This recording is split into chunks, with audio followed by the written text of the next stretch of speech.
Bismillahirrahmanirrahim. Assalamualaikum warahmatullahi wabarakatuh. Saya perwakilan dari kelompok 7 yang beranggotakan Anggun Magfiratul Ula, Anifatul Fuadiyah, Atika Purwaningsih.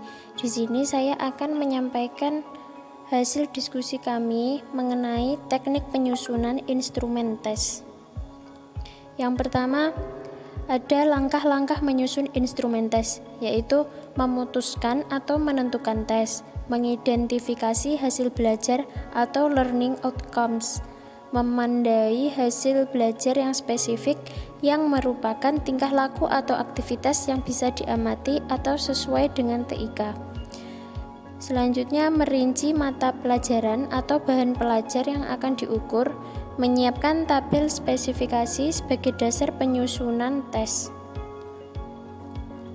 Selanjutnya, cara menyusun instrumen tes, yaitu ada 2 tes tulis, terdiri dari soal benar salah, soal pilihan ganda, soal menjodohkan, soal jawab singkat, dan melengkapi soal uraian. Ada lagi tes lisan, yaitu dengan memberikan daftar pertanyaan. Selanjutnya, aspek keterampilan meliputi penilaian kerja, yaitu merupakan penilaian yang dilakukan dengan mengamati kegiatan peserta didik dalam melakukan sesuatu. Penilaian proyek, yaitu tugas yang harus diselesaikan dalam periode atau waktu tertentu. Penilaian produk, penilaian terhadap keterampilan siswa dalam membuat suatu produk benda tertentu dan kualitas produk tersebut. Penilaian portofolio dapat terfokus pada proses belajar, mengajar, serta dapat memberikan informasi tentang kelebihan dan kekurangan siswa. Bentuk-bentuk dan contoh instrumen tes, yaitu soal objektif, soal benar. Apabila pernyataan benar, lingkarilah huruf B.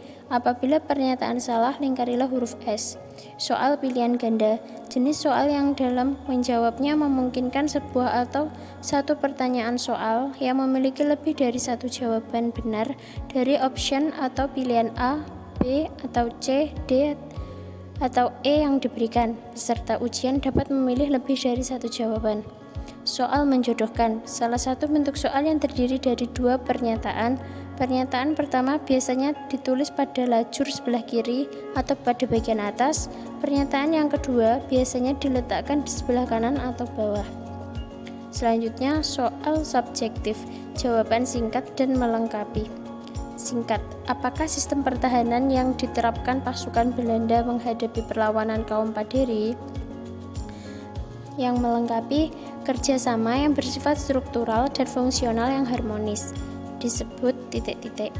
Selanjutnya, contoh dari soal uraian terbatas.